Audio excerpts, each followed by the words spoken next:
Superintendenta Nacional de Auditoría Interna, doctora Narti Martínez, así como de toda la familia SUNAI. Hoy presentaremos el curso Informe de Resultados con nuestro formador Ángel Heredia, a quien de inmediato le damos la palabra. Adelante, formador.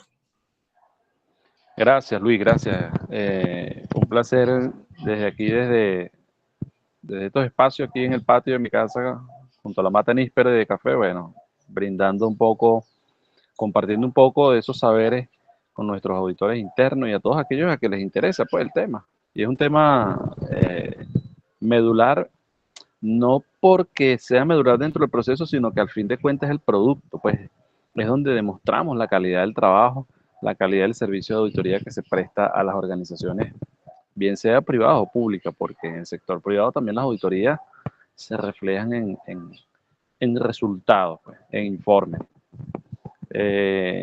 Bueno, voy aquí a abrir la pantalla. En esta oportunidad nos encontramos para hablar un poco de la presentación de resultados en el marco de la auditoría de Estado, pero igualmente aplica o hay algunos principios que pueden ser utilizados para el sector privado o quienes presten servicio en el sector privado. La siguiente, por favor.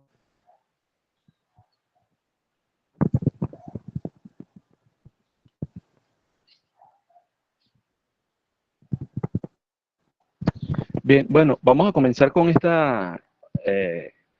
pensamiento con el que me encontré hace unos meses, cuando estaba preparando un curso. En la Edad Media, un hombre era hombre si podía manejar la espada. Bueno, pero hoy día la palabra es la espada. Y se refleja en el hecho de muy buenos oradores, pero a la hora de pasar eso en blanco y negro, es decir, en un papel, bueno, allí es donde empieza Cristo a padecer. Y es un poco donde tenemos el reto quienes presentamos informes, bien sea de cualquier tipo, no nada más en el área de auditoría.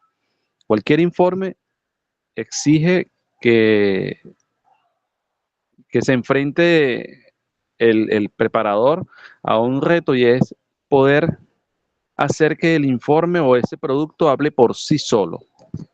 Hay un principio.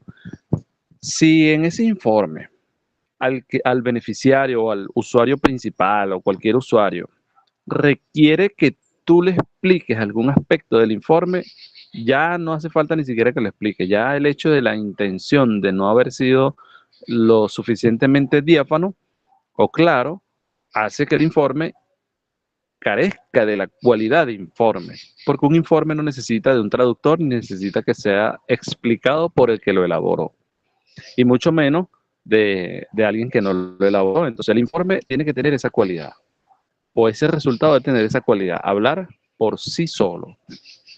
Siguiente.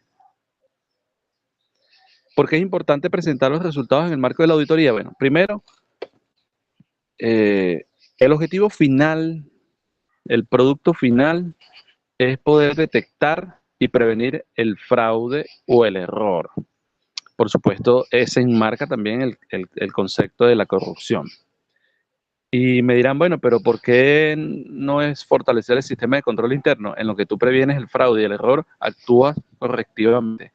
En lo que tú revelas actos hechos o deficiencias o incumplimientos de la norma, en su valoración preliminar y en la potestad se puede detectar daños al patrimonio y por lo tanto se aplican las sanciones resarcitorias respectivas. Por lo tanto, el objetivo fundamental o la importancia de la presentación de los resultados en la auditoría de Estado, en mi opinión, es detectar o prevenir el fraude y el error.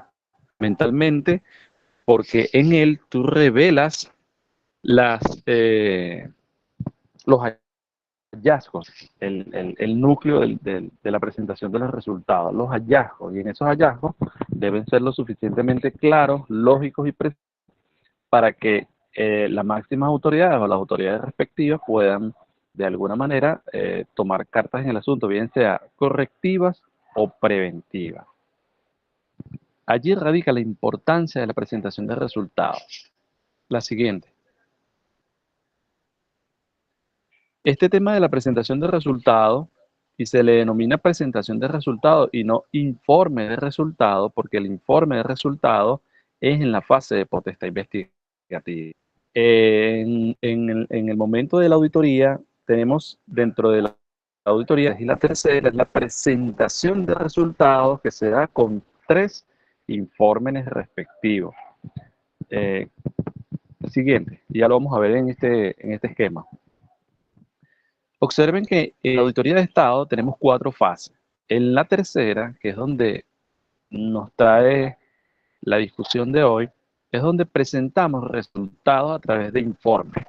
Ahora, ¿qué pasa con ese producto? Bueno, ese producto, recuerden que los informes en las auditorías no hacen referencia a tipos ni penales ni ilícitos administrativos, ¿no? Nosotros ahí lo que hacemos es detectar actos, hechos u omisiones contrarios a la norma.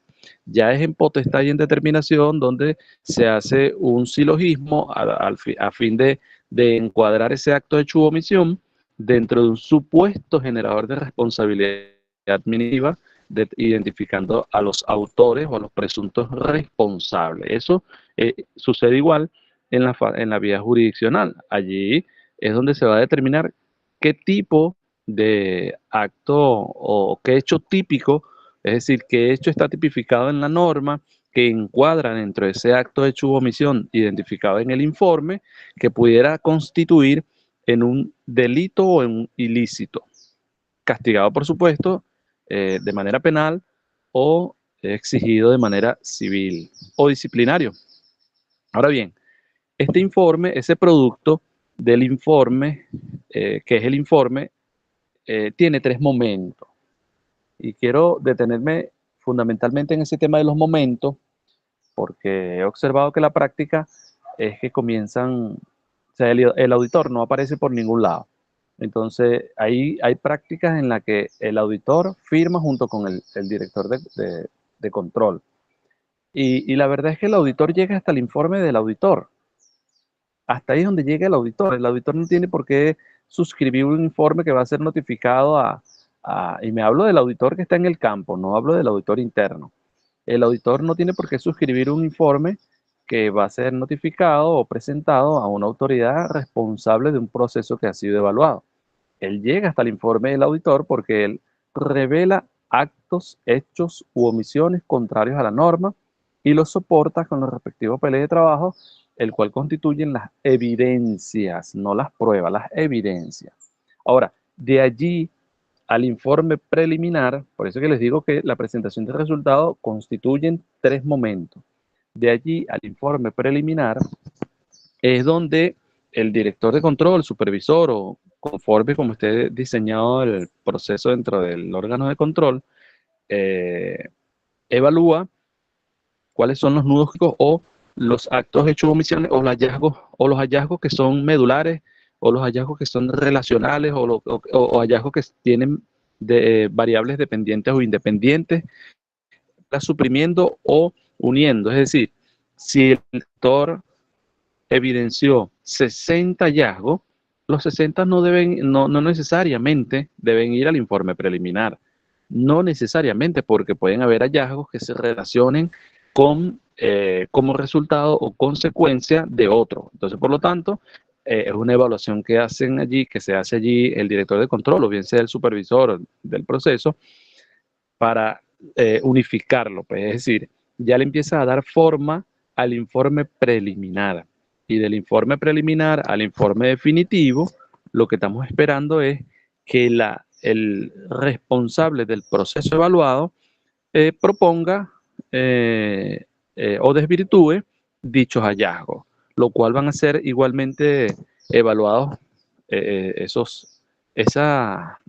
no son alegatos, esas respuestas van a ser evaluadas por el órgano de control a los fines de valorar si desvirtúan o no el hallazgo presentado en el informe preliminar. Entonces, termina el informe definitivo con los hallazgos reiterados más las conclusiones y recomendaciones. ellos posteriormente se valoran de manera preliminar, que es la bisagra entre la auditoría de Estado y la potestad investigativa. La bisagra es la valoración preliminar. Esa valoración preliminar tiene como resultado o que se archive el proceso o se archive el informe o se dicte el auto de proceder para iniciar la potestad investigativa. Quería detenerme o quiero hacer un llamado de atención especialmente en el tema del archivo, porque una de las causales por las que se puede archivar el informe está directamente relacionada a los hallazgos. Si los hallazgos no son reveladores y las evidencias no son suficientes, no puede entonces pasarse a auto de proceder. Entonces, es importante que identifiquemos o que centremos que el informe va a ser útil en la misma medida en que sea lógico, preciso y claro la redacción de los hallazgos. Por supuesto, existe una estructura establecida en las normas para las normas generales de autoridad de Estado que pueden ser ampliadas y pueden ser ajustadas esa estructura conforme el manual de normas y procedimientos en materia de auditoría de cada órgano de control fiscal. Y ahí no me voy a detener porque eso es tan diverso como cantidades de órganos existen. Entonces, cada uno ubique cómo es la estructura de sus informes y eso es lo que deben atender, pues. Entonces, quiero insistir en que los archivos o el hecho de que se archive como resultado de la valoración preliminar un informe definitivo está directamente relacionado con la debilidad o la deficiencia en la redacción de los hallazgos. Es decir, si el informe no es claro, lógico y preciso y las evidencias no son suficientes, pertinentes y oportunas, entonces ese hallazgo o ese informe va a tener un destino no deseado, que es el archivo. Y al ser archivado, el órgano de control lo que tiene que evaluar es cuánto tiempo se invirtió para una auditoría, los recursos financieros invertidos en la auditoría, las horas hombres invertidas en la auditoría.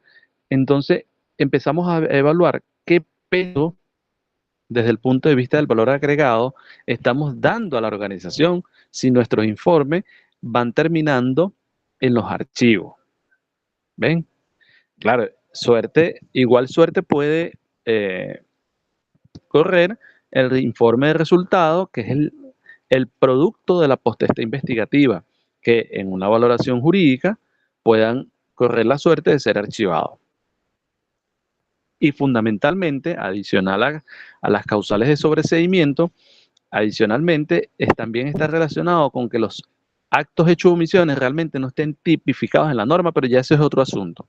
Ahorita vamos a centrarnos en el informe definitivo, que es el que se valora preliminarmente para iniciar un procedimiento. E incluso no necesariamente, si aunque no se inicie el auto de proceder y se archive, no necesariamente sea por una causa de hallazgo, sino por otras que están establecidas en la norma, pero que esos hallazgos sirvan para que las conclusiones y recomendaciones estén adecuadas para la siguiente fase, que es el seguimiento, que es una actuación diferente. Seguimos. La siguiente, por favor. Observen que una vez que se hace la designación del equipo de auditoría, van a la fase de planificación, elaboran su programa de trabajo, se les otorga la credencial, van a la ejecución, requieren los documentos, hacen los análisis respectivos, el cruce de datos, tomas de evidencia, tomas de muestra y todo aquello. El primer producto, como les decía anteriormente, es el informe del auditor. Entonces es importante que el auditor entienda que su límite está en el informe. De ahí en adelante, lo que la máxima autoridad o la autoridad administrativa, perdón, del órgano de control decida notificar ya es una decisión de la autoridad que está notificando el informe de auditoría o el informe, pues, el resultado de la auditoría. Usted, si evidenció 60 hallazgos, no puede venir, y lo digo con mucha responsabilidad, no puede venir un órgano, una autoridad administrativa o el director de control diciéndote, mira, suprime tal o cual hallazgo.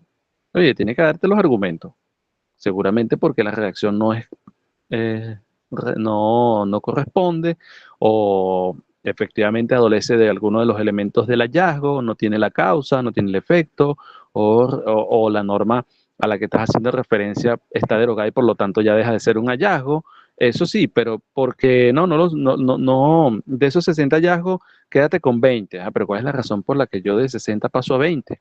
Por eso es que el informe del auditor es como el levantamiento de la escena, y ese levantamiento de la escena debe ser detallada. Ya de ahí en adelante se va a llevar al informe preliminar o al informe definitivo lo que sirva como elemento y soporte para lograr el objetivo de una auditoría, que es detectar o prevenir el error, el fraude.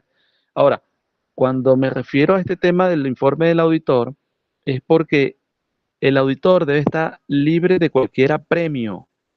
Cuando digo libre de cualquier apremio, es incluso de verse involucrado en haber detectado un acto de hecho u omisión y que posteriormente, siguiendo una orden, venga y lo suprima para que vaya entonces al informe preliminar. No, usted deje su constancia y deje su evidencia de que en los papeles de trabajo hay un informe de auditor con 60 hallazgos. Que se pasaron al informe preliminar 20. Bueno, ya ese es otro asunto que no le corresponde al auditor en campo.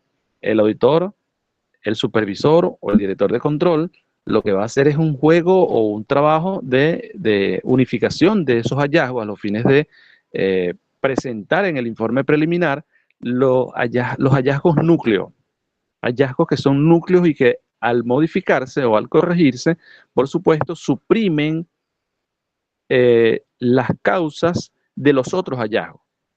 Es decir, que ya ese es un trabajo que corresponde al director de control o al supervisor, según como corresponda en la organización. Hago mención a esto, insisto, porque los auditores de campo deben empezar a adquirir un poco más de autoridad en su campo. Ellos son la autoridad en el campo de la ejecución de la auditoría. Lo que tienen es un supervisor. Y el supervisor no es el que dirige, sino el que garantiza que se estén cumpliendo los preceptos establecidos en las normas generales de auditoría de Estado y las normas técnicas y los estándares internacionales en materia de auditoría, a los fines de asegurar confiabilidad en el resultado y las evidencias. Pero existe un margen de maniobra del auditor en campo para revelar todos los actos, hechos o omisiones contrarios a las normas legales y sublegales y técnicas que considere que encuentre. No puede estar supeditado a que, bueno, este sí lo vamos a informar o aquel no lo vamos a informar, porque es que eso no le corresponde al auditor en campo. El auditor en campo levanta la escena completa con todos los detalles respectivos. Y luego, bueno, en el informe preliminar y definitivo, que ya eso es eso ese es un tipo de documento que le corresponde a la autoridad administrativa en el área de control presentar. Entonces observemos que el informe del auditor es la piedra angular dentro de la presentación de resultados. Luego el preliminar y el definitivo ya viene a trabajarse en función del objetivo que se espera en el marco de una visión general del plan de auditoría. Es decir, que el informe preliminar y el definitivo vienen a cumplir un objetivo en el marco del plan de auditoría, no en el plan de esa auditoría, sino en el plan de auditoría de la organización. Ahora, ¿qué vincula a cada uno de ellos? El objetivo de auditoría. Seguimos.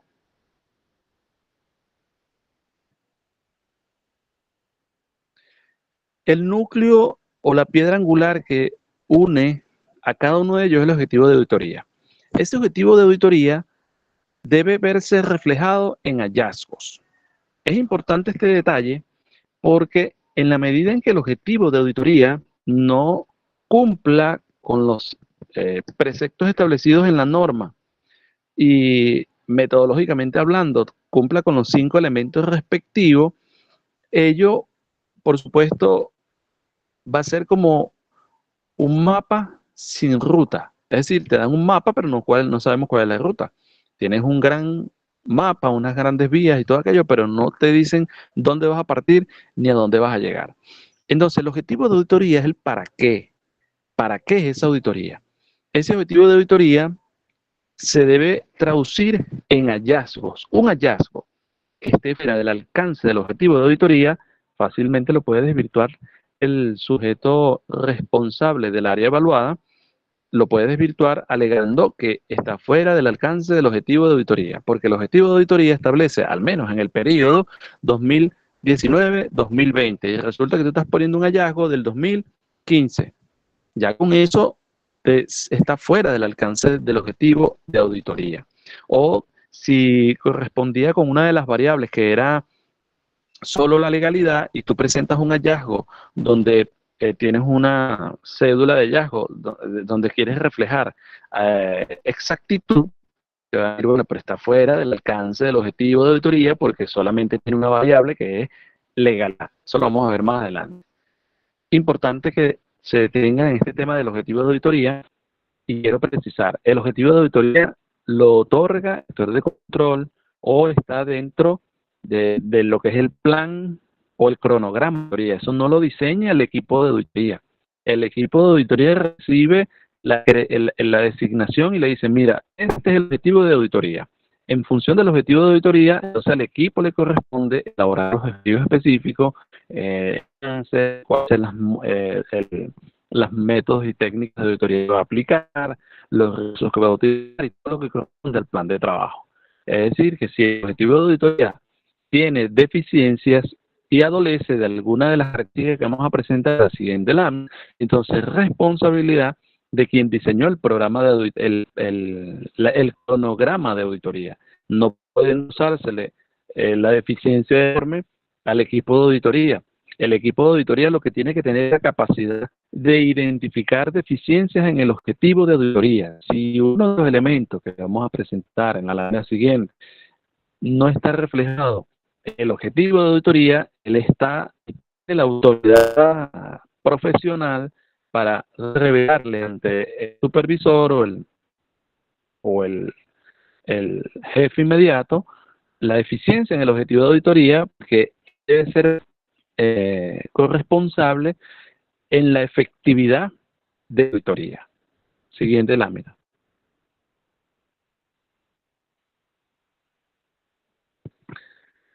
Ese objetivo de auditoría es, digamos, el átomo de todo lo que es la presentación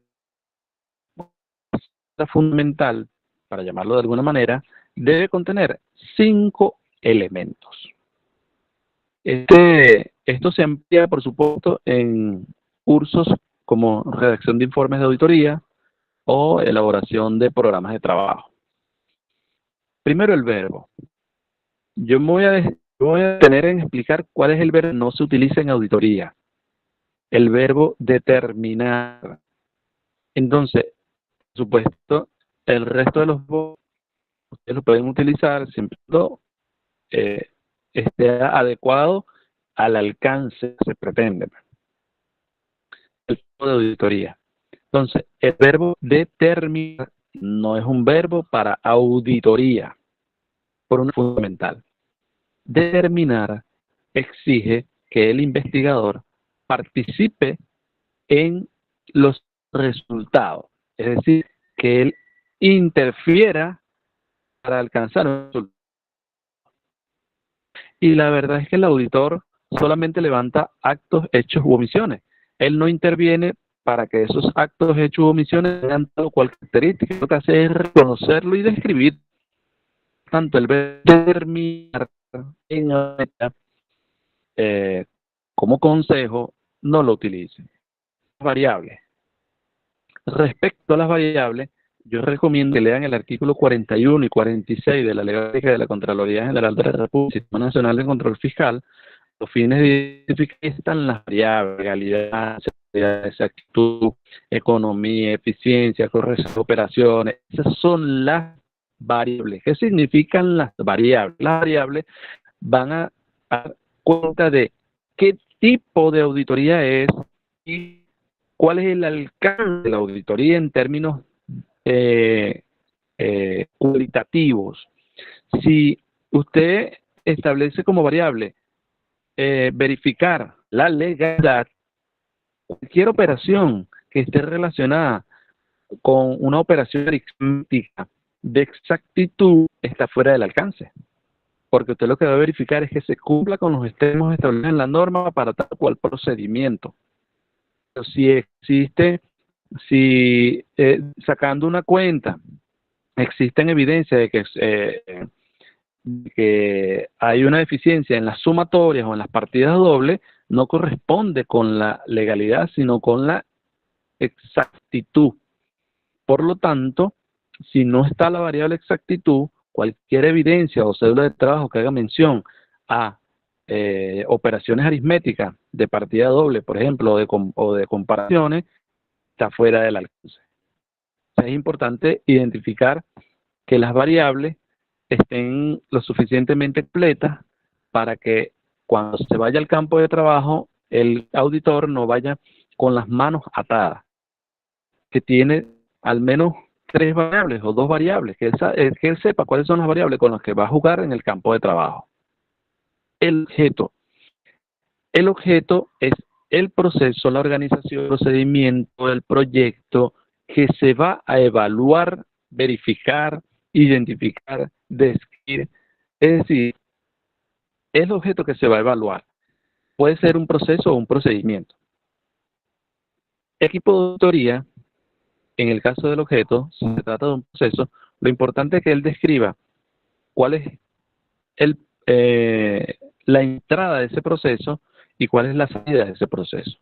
Lo digo porque en los casos de, por ejemplo, auditoría para la verificación de nómina, van a administración a ver si se pagó, pero es que ya va, si se pagó o no la nómina no forma parte del proceso de nómina, porque ya ese es otro proceso que va en administración. O sea, no forma parte del cálculo de la nómina.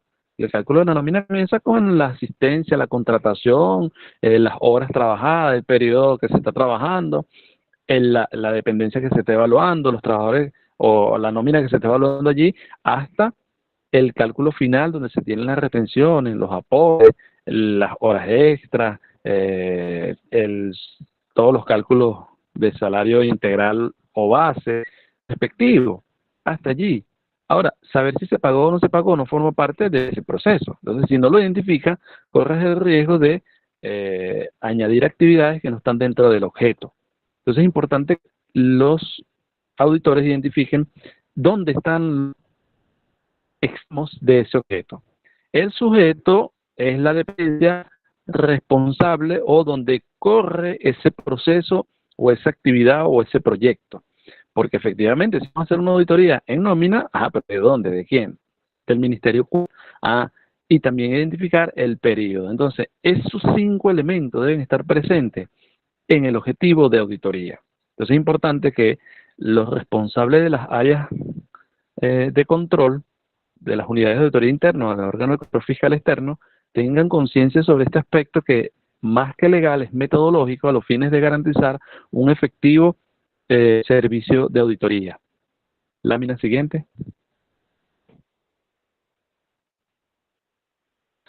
Bien, ya hemos planteado en otros cursos, en otras áreas, y hemos acordado que el informe, que la auditoría, la auditoría, la verdad, es un trabajo de investigación.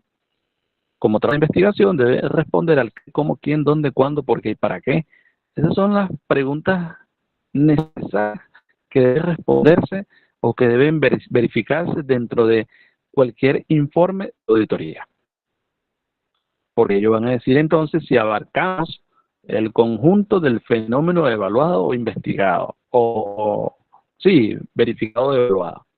Entonces, bueno, por supuesto, no es que van a hacer una estructura, bueno, ¿qué? ¿Cómo? ¿Qué? No, es que deben verse, deben poderse inferir o identificar las preguntas dentro del informe de auditoría o cualquier presentación de resultados. Siguiente. Hago mención a esto porque no solamente hacemos auditoría, también podemos hacer estudios. Los órganos de control fiscal también pueden hacer estudios y análisis de cualquier naturaleza, solo que nos quedamos centrados en auditoría. Y resulta que también podemos hacer fiscalizaciones, inspecciones, exámenes, en este caso el examen de la cuenta,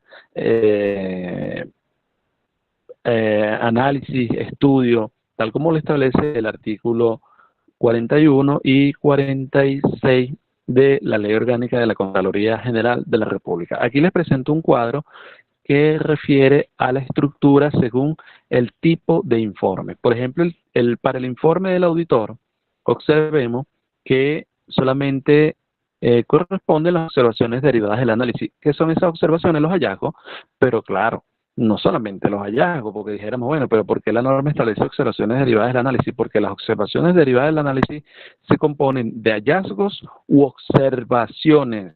Hay situaciones que son observaciones, pero que no constituyen hallazgos y que deben ser reveladas por el equipo de auditoría para que el órgano de decisión o el órgano de dirección de la organización las tome en cuenta y les evalúe un potencial riesgo, pero que no necesariamente constituye un hallazgo, puesto que no están,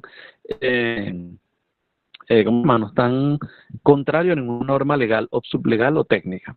Entonces, por eso es que se denomina observaciones derivadas del análisis, es decir, hallazgos y observaciones.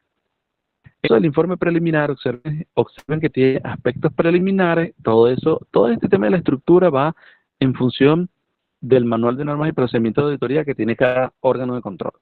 Aspectos preliminares, características generales y observaciones derivadas del análisis. Para el informe definitivo se le añaden las consideraciones finales que son como recomendaciones, pero en las observaciones derivadas del análisis se mantienen los hallazgos que son reiterados, es decir, son ratificados por el órgano de control fiscal y suprimen los que logran ser desvirtuados en la fase en la que el responsable del área que se está evaluando lo desvirtúa. Si ese sujeto logra desvirtuar un hallazgo, no tiene sentido que lo reveles nuevamente en el informe definitivo. En el informe definitivo va a ir el resultado final luego de haberse considerado los alegatos propuestos por el responsable del área evaluada sobre alguno de los hallazgos. Sobre este tema de los hallazgos es importante destacar que no solo en el informe del auditor es que el sujeto responsable del área evaluada se va a enterar del hallazgo, no, pero es que para poder darle solidez al hallazgo antes del informe del auditor debe darse una discusión con el responsable. No lo traigo este tema porque no forma parte, sino eso forma parte de la ejecución. Esa discusión de los hallazgos que se da con el sujeto evaluado, con el sujeto del área evaluada, forma parte, que establece el artículo 33 o 36 de las normas, forma parte de la fase de ejecución. Pero hago mención a esto porque he observado que los responsables del área evaluada o de la área evaluada se enteran de los hallazgos solo con el informe del auditor, o cuando mucho el informe preliminar. No, deben tener conciencia de ello desde el momento en que el hallazgo es levantado y es discutido. El auditor discute ese hallazgo con ese responsable a los fines de darle solidez a la evidencia y al propio hallazgo. Luego tenemos, en el caso del informe de seguimiento, tenemos aspectos preliminares, consideraciones finales y estado de implementación de las acciones correctivas. Recuerden que para el seguimiento se debe elaborar una actuación diferente y distinta de la auditoría original, porque es una actuación de control más, pues, porque es una actuación de seguimiento.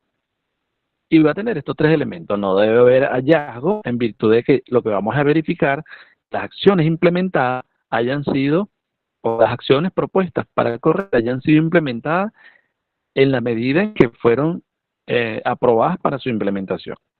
Y luego, recientemente en el 2016, si mal no recuerdo, se terminó la discusión aquella de que si la inspección era una actuación de control más o la auditoría.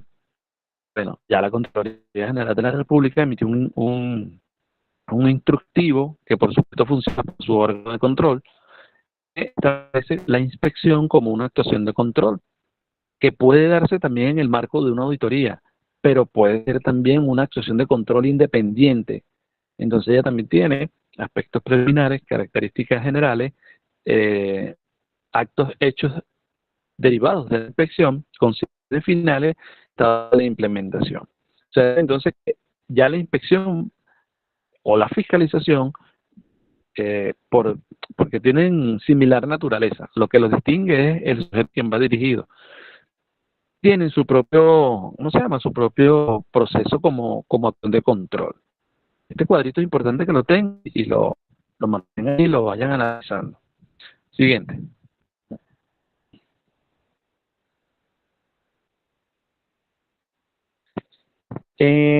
Llegamos a un punto en el que, miren, hace un tiempo yo leí, y estoy de acuerdo con ello, un venezolano reconocido, ilustre, por supuesto, Luis Alberto Machado, dijo que la inteligencia es un derecho. Sí, es un derecho. Eso es un derecho y hay que ejercerlo. Derecho a la inteligencia. Cuando hago mención a esto, es porque esa capacidad de inteligencia es lo que nos va a permitir tener una visión general, holística o una visión sistémica de la auditoría. Si nosotros como auditores internos hacemos auditorías aisladas que no tienen relación una con otra, porque simplemente estamos cumpliendo con un plan que nos exige la SUNAI, o un plan que nos exige la SUDEBAN, o un plan que nos exige yo no sé quién, entonces la verdad creo que es mejor que no tengamos unidad de auditoría interna en esa organización, porque lo que debemos hacer es entorpecer. Recuerden que cada vez que nosotros entramos a un organismo, a una dependencia, a hacer una auditoría, de una manera, aunque no querramos, los procesos tienden a ralentizarse o a pasar un poco para poder atender a la auditoría. Entonces, cuando las auditorías están hechas de manera aislada, sin una visión sistémica, que no existe relación de una auditoría con otra, obviamente eso va a generar un peso en la organización. En ese sentido, la auditoría también tiene una visión sistémica. Por ejemplo, partimos del objetivo de auditoría. Ese objetivo de auditoría debe tener su espejo en los hallazgos. Esos hallazgos deben tener su espejo en acciones correctivas y en acciones resarcitorias. Esas acciones resarcitorias van a correr un tránsito que es por potestad investigativa y determinación de responsabilidades, mientras que las acciones correctivas van a pasar por un plan de acciones correctivas. ¿Observaron entonces la diferencia entre un cambio y el otro? Bien, pero ambas deben ser deben brindar un producto a otro objetivo de auditoría. Debe tener una relación con otro objetivo de auditoría. Y es cuando vemos en la siguiente lámina, por favor, la relación sistémica que hay en un plan de auditoría. Un plan de auditoría basado en un riesgo que no responda una auditoría a otra, entonces simplemente como lanzar dados a ver si la pegamos. Y eso la verdad hace un flaco favor a la organización. Si es cierto, cualquier se puede sobrevivir en unidad interna, lo único que va a sobrevivir en alto riesgo, lo más importante es tener en cuenta que la auditoría o el órgano de control fiscal debe agregar valor con su trabajo para que se mantenga la organización en marcha y pueda proveer los productos en la calidad que se requiere. Siguiente.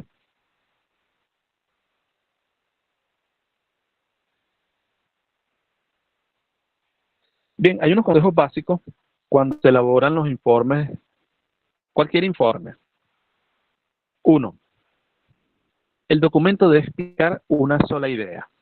En un hallazgo podemos estar revelando 24 ideas porque creemos que como que si nos tenían amordazados y cuando nos quitan la mordaza queremos decir todo lo que no habíamos dicho durante tanto tiempo. No, seamos claros y precisos en una única idea. Tenga piedad del pobre lector. Cuando digo el pobre lector, es que debe ser diáfano, claro y preciso para que él pueda comprenderlo. Un informe de auditoría no es bueno en la medida en que tenga 24 páginas de hallazgo, 24 o 3 páginas de hallazgo. Yo creo que eso, más que abonar, perder al lector o al usuario definitivo de ese informe, porque no le dices nada. Puedes correr el riesgo de revelar o de desviar la atención sobre el hallazgo central. Entonces tenga piedad del lector y sea directo. Además, cuando haces un informe de auditoría o cualquier informe, sugiero reescribir, reescribir y reescribir. Lea y escriba, lea y reescriba. Vuelva a leer y vuelva a reescribir. Es importante que siempre esté leyendo y reescribiendo en virtud de que siempre una mente clara, una mente fresca, una mente relajada va a poder observar elementos que en la euforia de la transcripción del informe pudieron haberse pasado. Entonces, los informes de auditoría que se entregan con eso lo que puede dejar es una sensación o un sinsabor de no producir el efecto que se quiere producir, que es modificar y modelar una conducta en el usuario final para que se corrijan actos, hechos o omisiones a los que ha sometido la organización que pueden desviarlo de su misión original. Siguiente. Y con esta terminamos.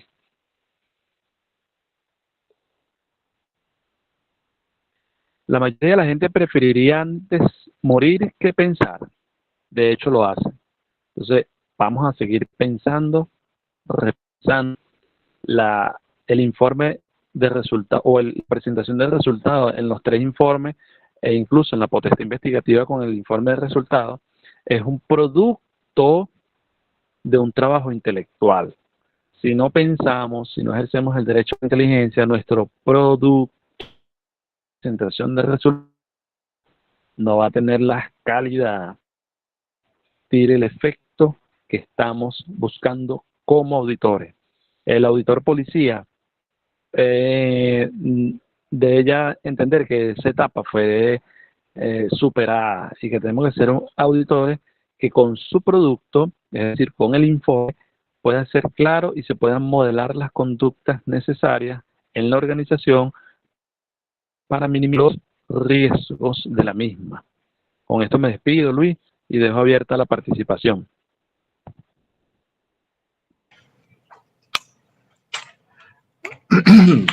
Buenas tardes. Muchas gracias al compañero formador Ángel Heredia. Veamos. Estamos haciendo aquí unos ajustes técnicos. Ok. ¿Me escucha, doctor Ángel Heredia? Sí. Perfecto. Bueno, vamos a ver si hay preguntas esta tarde para nuestro formador. Pueden, por favor, escribirlas por acá, por el chat de YouTube. Mientras tanto, aparecen algunas de las preguntas. Vamos a ver, en este momento creo que están comenzando a entrar algunas, pero vamos a dar algunos pequeños saludos acá. Nos vamos a saludar a todas las instituciones, pero agradecemos a todas y a todos por estar presentes esta tarde. Veamos, un saludo al personal del Hospital Cardiológico Infantil, a Ben Salud, Empresa Cerro Azul, Estado Monagas, Consejo Municipal de Baruta, Universidad Politécnica Territorial Pedro Camejo en el Alto Apure. Muchas gracias por su presencia. También está por acá los compañeros de Hidrosur Oeste. Saludos al auditor interno de esa institución. Seguimos con Minaguas, Escuela Nacional de Fiscales del Ministerio Público, Fundación Biblioteca Ayacucho, Electrónica Orinoquia, CBG Carbo Norca. También tenemos presente a Daniel Sánchez de la ULA y creo que entró una pregunta por acá. Seguimos leyendo después algunas de las participaciones. Vamos a ver. También tenemos al equipo de la Unidad de Auditoría Interna del Ministerio de las Comunas. Luis. Ajá. ¿Escucha? Ajá, ¿me escucha? A ver. Equipo técnico, por favor, indique si me escucha.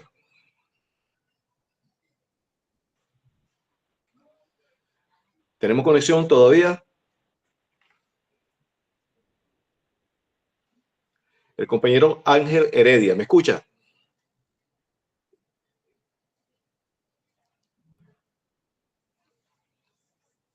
Bueno, muy bien. Sí, todavía tenemos conexión, profesor. Perfecto. Leo algunas de las preguntas para ver si nos está escuchando el doctor Ángel Heredia, el formador Ángel Heredia. A ver. Pregunta por acá Ariel González. Si la cuarta fase de la actuación de control es el seguimiento, por lo que pregunto, leo textualmente, ¿puede considerarse esta etapa una actuación aparte? Pregunta. Doctor Heredia, ¿me escucha por allá?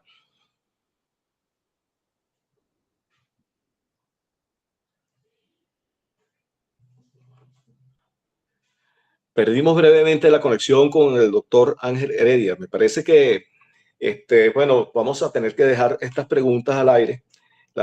Tomaremos nota de ellas y mañana viernes, el sábado a las 5 de la tarde a través de su canal Formación SUNAI por Telegram, haremos el intercambio de saberes entre los participantes y nuestro formador. Estaremos pendientes. Cualquier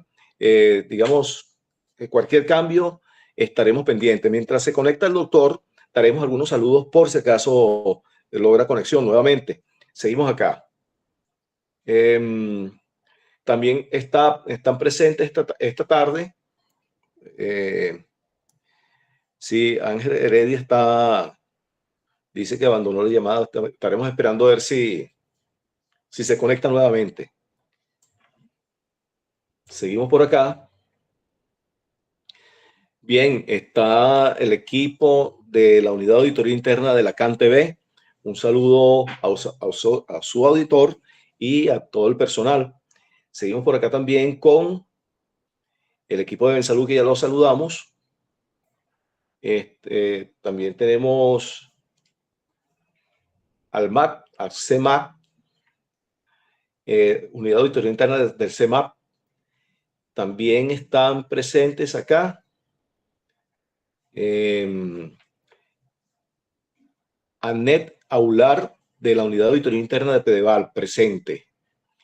Así como Yolimar Rondón, auditora interna del INAPIMI. Entonces, todavía, o mejor dicho, aún no tenemos conexión con el doctor Ángel Heredia, abogado, quise decir. Seguimos por acá. Muy bien, no tenemos más preguntas, ¿no?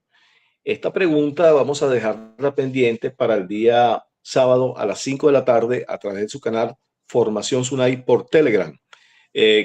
Compañero de respaldo tecnológico, ¿me escucha? Bueno, muy bien, ya que no tenemos conexión con el formador, vamos a dar por finalizada esta sesión. Entonces, damos las gracias a Roger, miembro del equipo de respaldo tecnológico de la Superintendencia Nacional de Auditoría Interna, así como a la compañera Oriángeli Blanco, y bueno, y a todos los presentes por acompañarnos acá hoy. También queremos despedirnos de parte de la Superintendente Nacional de Auditoría Interna, doctora Narquina Martínez, y de su servidor, Luis Rendón, gerente de asesoría y asistencia técnica. Será hasta una próxima oportunidad. Muchas gracias a todas y a todos. Hasta luego. Hasta el sábado a las 5 de la tarde por Telegram, a través de su canal Formación SUNAI. Muchas gracias.